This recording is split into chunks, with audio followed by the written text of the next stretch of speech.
Mr. President, I need to thank you. First, by ensuring and making sure that you worked with us to put security topmost today, and that we're going to do everything that we can, each and every one of us, to discuss this problem.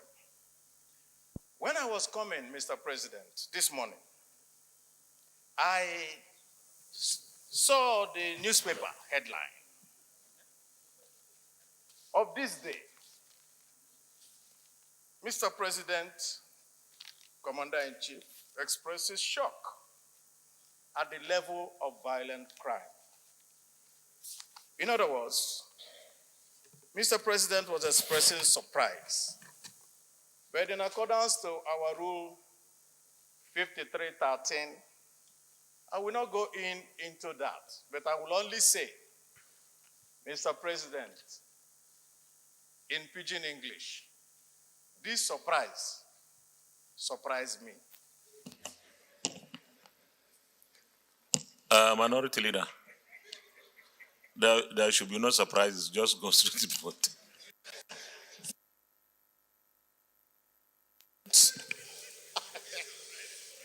You have told us that on this solemn day that we're discussing this matter, that we may not at any point be partisan. And I want to tell you, Mr. President, if you didn't insist that we will not be partisan, I would have called out the presidential spokesman, Femi Adesina, who, when the CAN leaders complained about the killing of a priest, he turned around and said that the CAN was acting like a political party. Now that we are talking about it here, let me hear him say that all of us are acting like a political party when somebody is complaining about these incessant deaths in this country. Mr. President, because we have to get to the root of this matter, I can only say one thing. Those who live by propaganda will die by propaganda. Minority Leader, I really don't like what I'm doing, but I'm forced to. The issue before us and what concerns every single Nigerian today is the insecurity that is so pervasive. So I will still urge you that please, let's contribute in such a manner that we're able to get solutions. I'm not saying you cannot say what you want to say, but let's get solutions. What is the way forward? Because we need to take very urgent and immediate decisions and get across to the other side. So you may continue. In fact, you have 2 more minutes. No, you can still. Anyway, this is a minority leader. So there is a discount for him. Go ahead, minority leader. Mr. President, we are very serious here. This is a matter of life and death. And I was building up to something. And I will say what I was building up to very simply. Boko Haram has been defeated. Nigeria is now safer. Everything was being done to make sure that the hard work that was supposed to be done in securing Nigeria was not done because certain people did not do their work and preferred to cover the eyes of Nigerians with propaganda. That's why I said that at the beginning. But let me go on, Mr. President, to say this.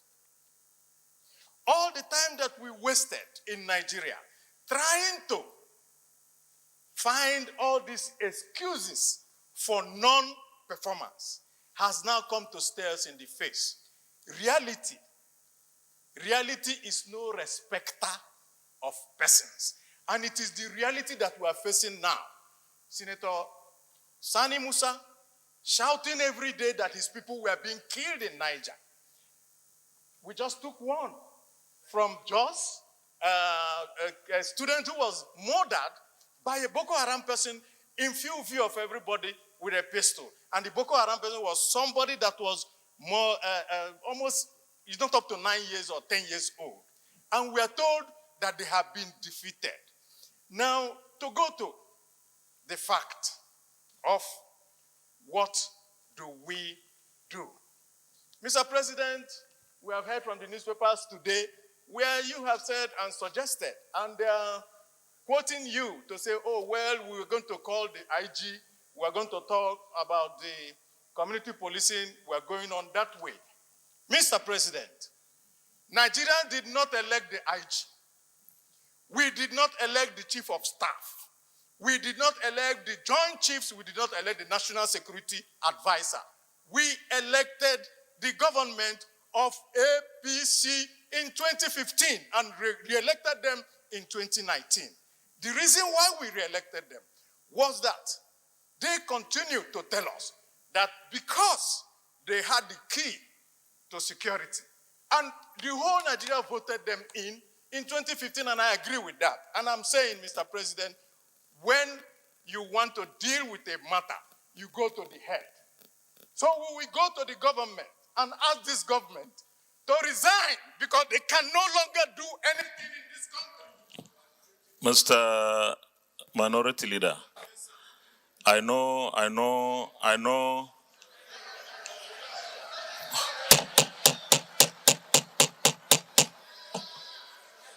Minority Leader, let me remind you once again that Nigerians voted for APC in 2015, and because they saw improvement in their lives, they voted APC again in 2019. I don't want us to be partisan, and I will advise against hate speech in this chamber.